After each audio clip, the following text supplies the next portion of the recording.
Hi folks, welcome back again to another episode of Miss Science Classics channel. In this episode I'm going to be exploring ancient democracy, and where better to do that than in Athens, its birthplace. I'll be checking out three really important sites, known as the Areopagus, the Pnyx and the Bouleuterion. If you like this video, please do consider dropping a like and subscribe. Let's dive straight into it. Let me give you a little context to Athenian democracy as we make our way over to our first site, which is the Areopagus court just on that hill over there. The word democracy comes from the Greek demos, which means people, and kratos, which means power. So as the name suggests, this constitution gave people a say in how their city-state, or polis, was being run. They could vote on major laws, policies and decisions, and government positions were often chosen by a lot, which is a form of random selection, rather than being elected. And they even had a system of ostracism, which would exile those who became a threat to democracy. Now, before we get too carried away, we must remember that this was only a democratic system for male citizens. Women, slaves, and foreigners just don't get a say. And this means that only 20 to 30% of society would actually participate in this democracy. Athenian democracy seems to have been developed in the 6th century BC, and several reformers such as Solon, Cleisthenes, and Athenian, all of whom I'll talk about later, are responsible for its establishment. So before Athens becomes a democracy, by around 600 BC, it already seems to have moved away from a monarchy, and instead was ruled by a system of magistrates, known as archons, or rulers. These guys seem to come from wealthy aristocratic families, and they held power over all sorts of different aspects of life, from religion, war, and obviously politics. These guys would hold power for a year, and after their term was up, they automatically became members of a council that would meet here on this hill, known as the Areopagus. The word Areopagus can literally be translated to hill or crag of Ares, and it's so named because Ares, the god of war, was once put on trial here for a murder. At first, this body held extensive power over governance, including supervising law, overseeing public officials, and maintaining the city's security. But as the reforms of figures such as Solon, Cleisthenes, and Athenian took hold, their political power was significantly curtailed. Despite their reduction in political power, the council seems to have a legal role, handling serious court cases, particularly those involving murders and religious offences. Notably, Socrates' impiety trial was held in this very court, as was Alcibiades' trial for profaning the Eleusinian mysteries. And centuries later, it was here where the Apostle Paul was questioned for his religious teachings.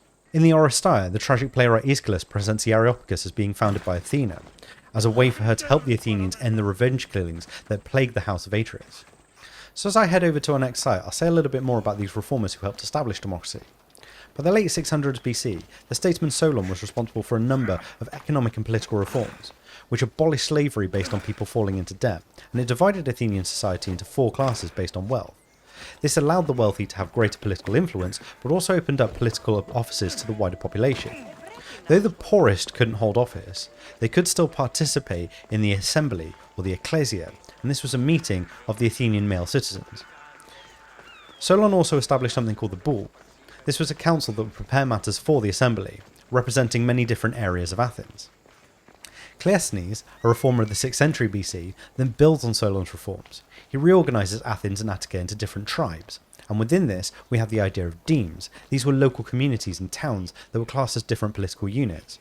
He also widens the membership of the Bull from 400 members to 500 members, with 50 representatives coming from each of the 10 new tribes. This, along with giving the Ekklesia more power, shifts further away from aristocracy, and along with the reforms of Athenian later in the 5th century BC, this essentially weakens the political power of the council of the Areopagus. So this is the assembly I've mentioned, known as the Ekklesia. It was a gathering of all Athenian male citizens, who'd meet here on this hill known as the Pnyx, which sits just across the way from the Acropolis. So when the assembly was summoned, which could be up to 4 times in each of the 10 months of the Athenian civic calendar, any male citizen could attend. Before it met, 300 Scythian archers, which were slaves that essentially acted as a police force, would herd citizens to the Pnyx, and they'd even use a rope dipped in red pigment that would mark people who were taking too long.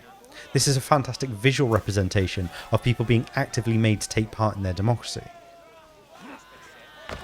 At the beginning of a meeting, a priest would sacrifice a pig, and then the agenda, which had previously been decided on by the bull, was read aloud.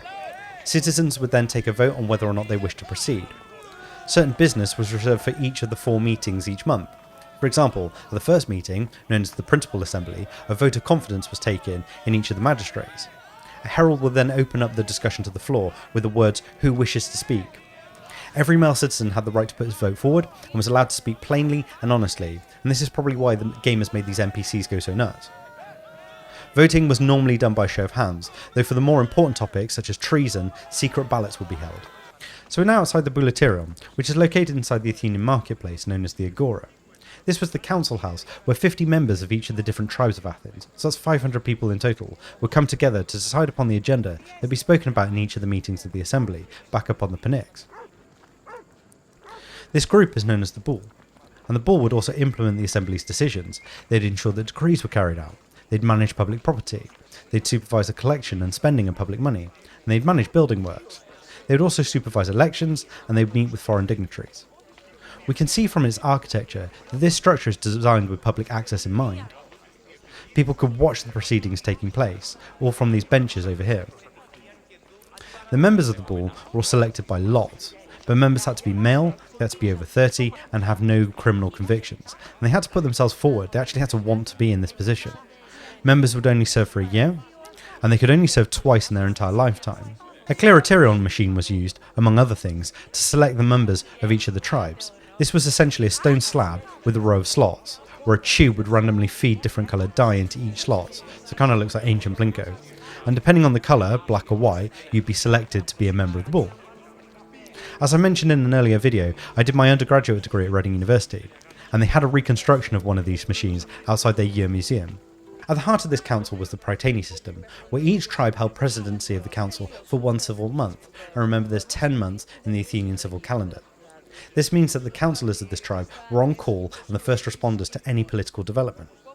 At the end of each month, a new tribe was then chosen by lot for the next Prytane, with all tribes serving once in a civil year. The members of the Prytane would live in this tholos, known as the Prytanion.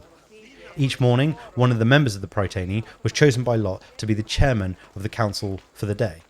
So that now concludes our tour of Athenian democracy. Thank you so much for watching, and as ever, please do consider dropping a like and subscribe. I'll catch you guys all in the next one.